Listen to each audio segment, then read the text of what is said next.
mana yang bisa menjamin bahwa lomba itu katakanlah enggak, bilang kita nggak usah munafik bilang fair, enggak. Karena untuk fair, benar-benar fair itu mungkin perlu perjuangan terhadap memang ini berjalan seperti ini terus nggak akan hilang.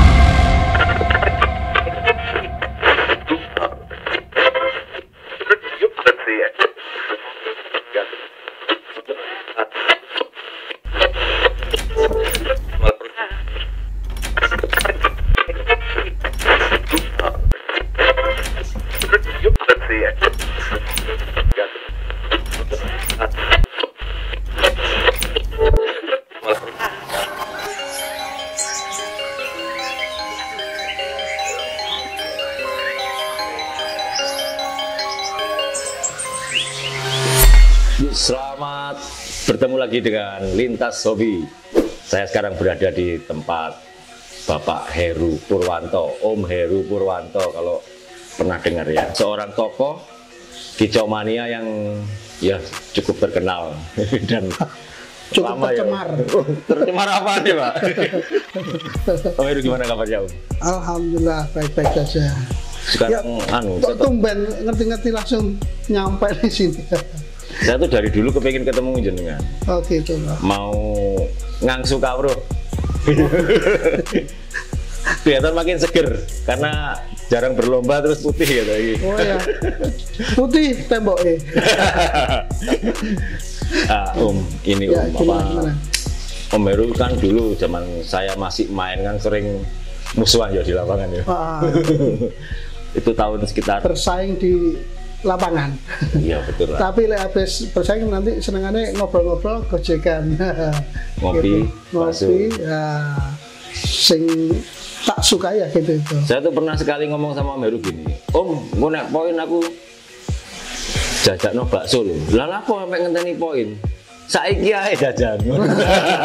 Itu waktu zamannya gantangan ini Om. Mana yang sekarang Bali Catur itu Om namanya Om. Oh iya. Dulu masih ada almarhum Eko Dipo juga di sana. Betul.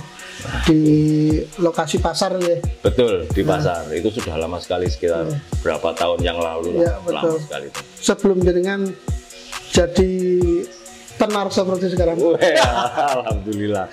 Sudah 4, berapa subscribe ya? Masih 4.000 belum banyak. Oh, belum banyak seperti Brandy World Channel itu. Oh, gitu. Oh, berarti perlu lo ke Mas Brandy ya? Oh iya Om. Oh, iya. Kenal ya Om? Kenal. Iya, nanti seperti kejadian Pak Timbul kok. Berarti kan kuno barangnya kalau Pak Timbul. Iya no, Pak Timbul harus hello. Karena kita kenal akrabnya juga karena seperti itu. Karena peran media ya. Iya peran media. Salah satunya ya Mas Timbul dan Mas Brandy. Mas Brandy. Okay. Ya. Mas Panji juga sempat, cuman akhirnya karena sama-sama menghormati jadi nggak jadilah. Oh, nggak terjadi adegan ini apa? Drama nggak jadi. Oh, gitu. Drama Korea nggak jadi. Skenario-nya langsung dihilangkan. Oke, siap. Seperti itu. Nah, Om Heru ini sudah lama sekali saya nggak bertemu Om Heru di lapangan karena saya sekarang kan banyak liputannya daripada bermain. Yeah. Nah, tak goleki Om Heru itu nangdi. Cuman pertama kali ketemu itu di SMM. Dulu yang anniversary satu. Ya. Nah itu, saya wongnya gak tahu duluan nanggone cup atau regional dolanannya di komunitas yang mahal gitu. Oh, nasional. Nasional. Gak usah nanggung katanya gitu. Gitu. Nah itu Om Heru. Kemana aja sih Om? Gini, sebetulnya ya masih aja. Karena dimanapun kalau sudah hobi, karena prinsip saya gini, hobi ya cari happy. Jadi dimanapun hobi bisa tersalurkan, sebetulnya saya ingin hadir. Tapi karena jangan tahu sendiri,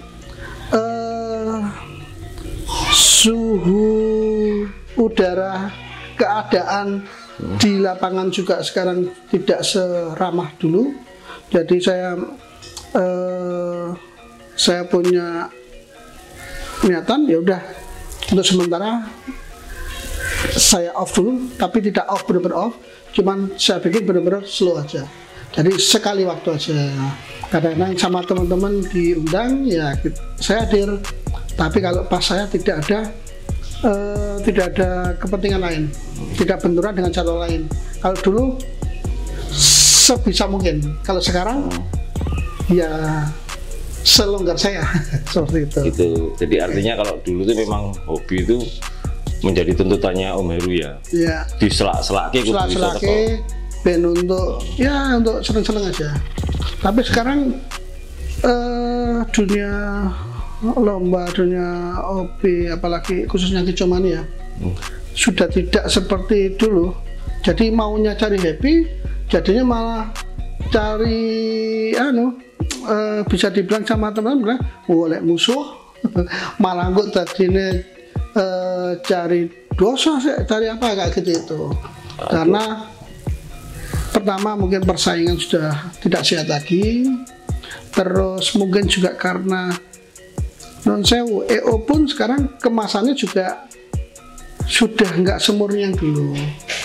Ya, mungkin dulu karena lagi awal-awal mungkin lagi culun-culun ya dibilangnya bahasa kredit culun, jadi dia masih murni benar-benar pure untuk hobi. Kalau sekarang EO mana ya toh?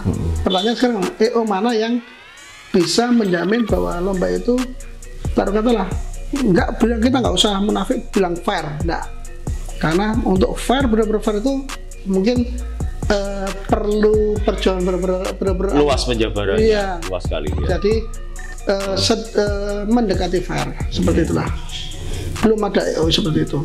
Dan saya memang punya cita-cita, punya angan bahwa gini, kalaupun saya besok itu kembali lagi ke dunia burung, itu pengen ya sekalian berkecimpung mungkin di EO yang benar-benar dia punya misi visi untuk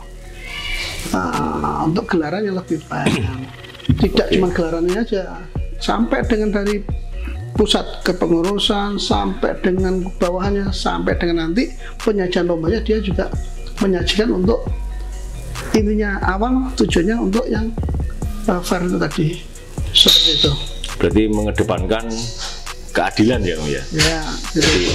Dan rasa nyaman kepada peserta yang datang. Betul. Oke. Jadi memang kenapa saya bisa ketemu sama jenengan di SMM padahal di lomba lain nggak pernah ketemu, tahunnya di SMM. Saya ingin merasakan dan saya diundang di SMM, diundang sama rekan-rekan SMM. Di situ saya tidak main di sana, cuman pengen merasakan benar-benar seperti apa toh hobi yang bisa dinikmati. Ya ternyata dari situ saya ada gambaran bahwa sebenarnya hobi itu bisa dinikmati, benar-benar bisa cari seduluran, jadi tidak cuma sebagai ajang persaingan. Kalau sekarang kan ada mungkin lomba atau mungkin komunitas yang dalam tanda kutip dia mengedepankan mutunya seduluran atau fair atau apa, tapi buktinya masih nol seperti itu. Tapi kan kalau mau disikapi Om, kata-kata fair itu kan EO sudah berusaha mewujudkan, tapi untuk mengerti fair itu kan peserta juga harus edukasi juga. Betul. Ya. Jadi fair dalam batas apa? Misalnya sama-sama kerja burungnya, kualitasnya di mana? Betul. Misalnya seperti itu. Terus apakah peserta mau menjalankan regulasi yang dijalankan oleh EO? Ya, jadi betul. Mungkin sangat luas itu. Ketika kalah ya ngomongnya event itu nggak fair. Seperti itu. Iya betul. Jadi kadang gitu. Kedewasaan, kembali ke kedewasaan. Okay. Jadi kedewasaan dari seorang pengadil juri itu dan juga seorang pemain. Kadang kalau dari juri itu tadi ada permainan. Kalau dari pemain itu kedewasaannya karena dia tidak mengakui bahwa materinya masih kalah dengan materi yang lain. Nah, dari situ karena juri-juri juga rata-rata juga pemain, pengalaman itu pemikiran seperti itu kadang-kadang dipakai untuk senjata sama juri gitu. Kamu lihat burungmu sendiri, nggak lihat burungnya orang lain. Nah, kadang-kadang gitu tuh. Karena kita tahu kita main kemanapun, ke lomba event manapun, belum burung di kandang kita udah tahu bahwa saingan kita dalam satu kandang itu si A, si B, si C. Materi seperti apa kita udah tahu, kita udah bisa ngukur. Dan nanti kita punya persentase untuk meraih kemenangan itu di juara berapa. Kita kadang sudah punya, kalau bisa maksimal kita punya bisa juara sini. Karena kita mau juara satu, kita kalah materi dengan itu. Semua pemain udah tahu.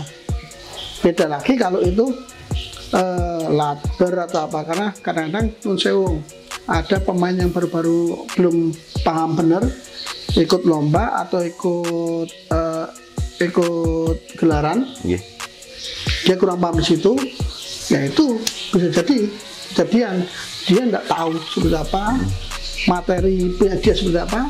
Karena saya juga pernah ngalamin itu, lihat di salah satu lomba burungnya dia itu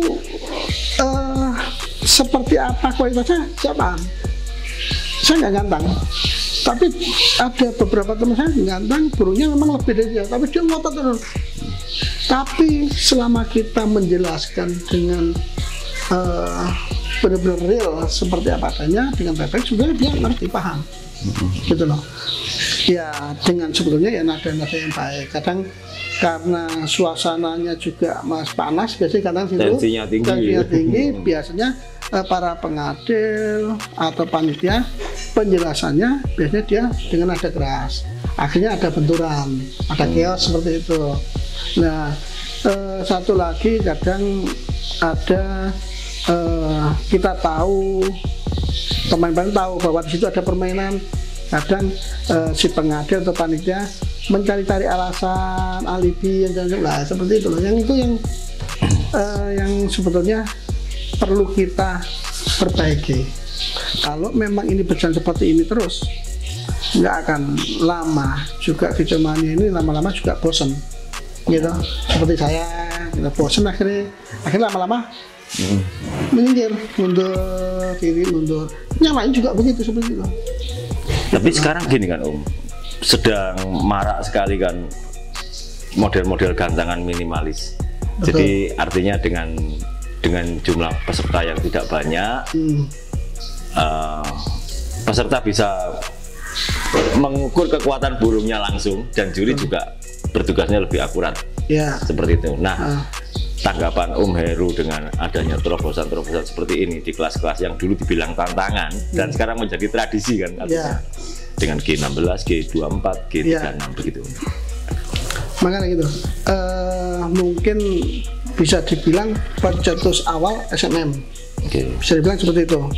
Terus akhirnya lama-kelamaan ada EO lain kayak Masterplace, sekarang juga seperti itu. RGN juga pernah mengadopsi itu. Saya sepakat, saya setuju dan saya support untuk hal seperti itu, karena itu baik untuk antisipasi atau menghindari hal seperti tadi yang saya bilang, kecurangan-kecurangan itu.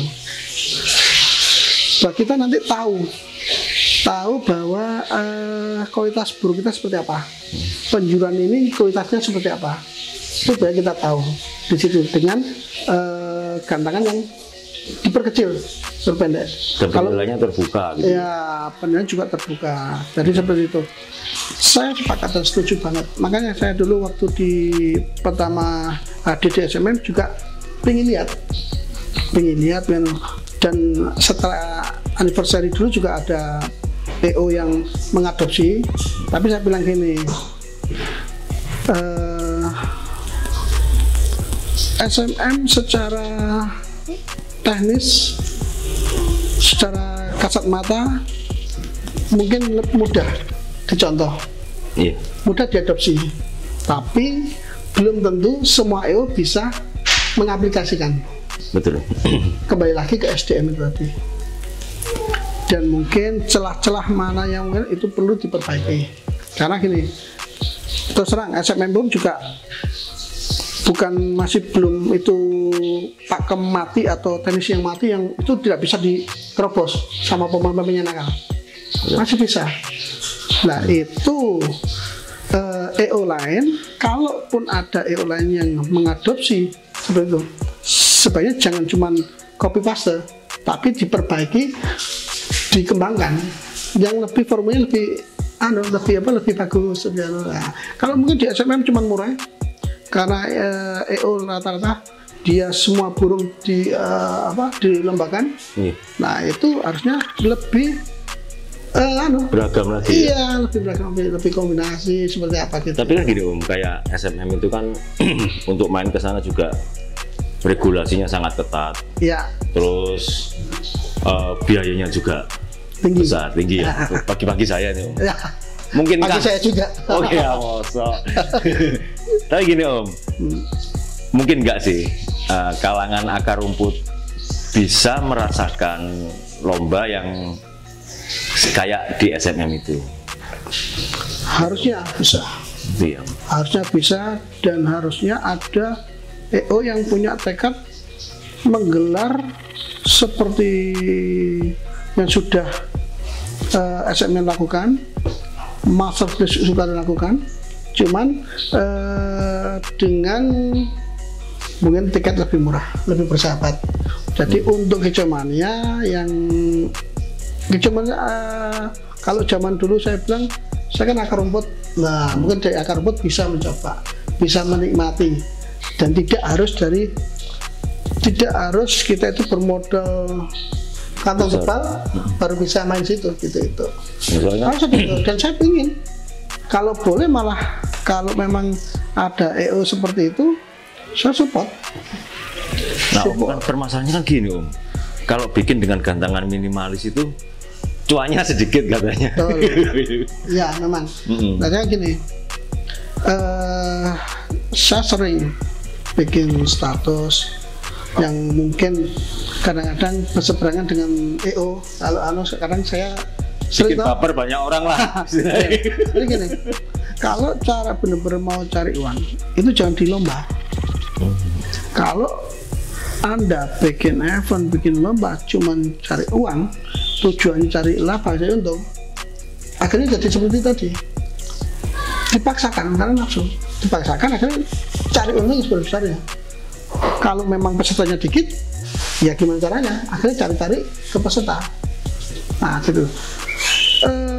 Memang PR dari EO, kalau memang itu nanti ada gelaran, ada EO yang berani buka G24 atau G20 atau G16 dengan tiket yang mungkin lebih bersahabat, tantangannya adalah gimana caranya bisa menutupi semua biaya operasional.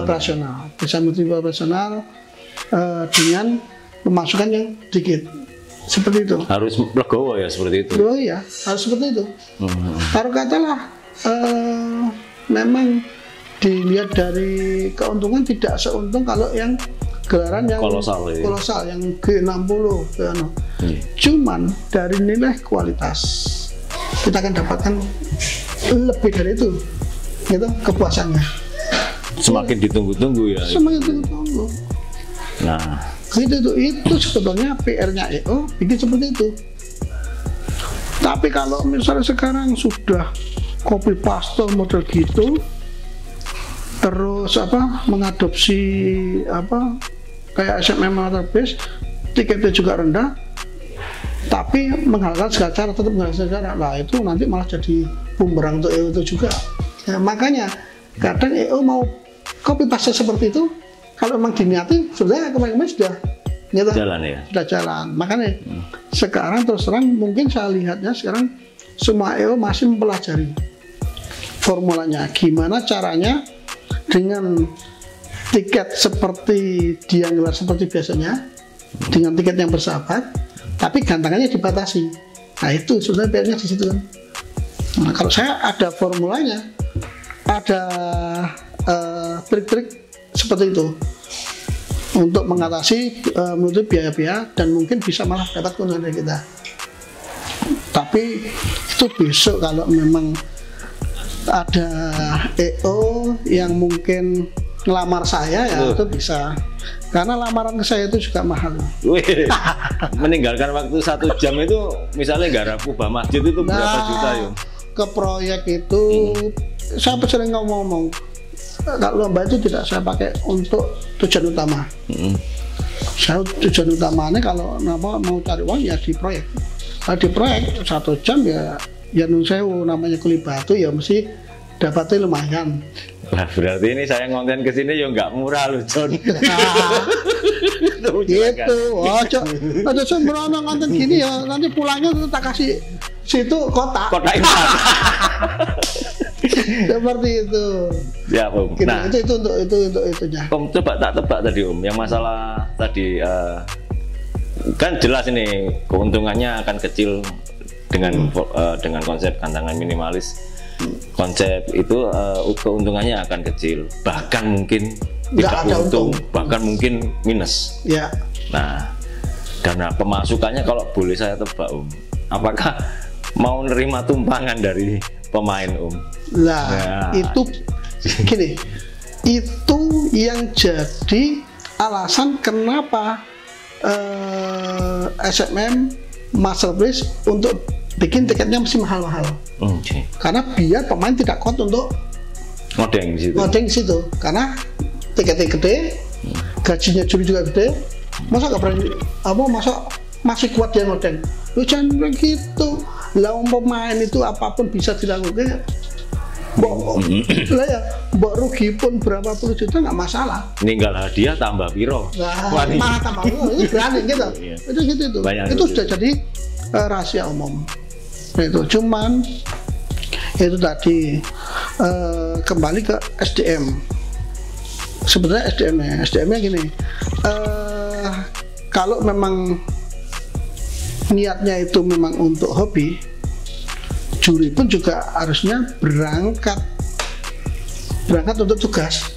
Itu niatnya juga untuk hobi. Senang-senang saja. Senang.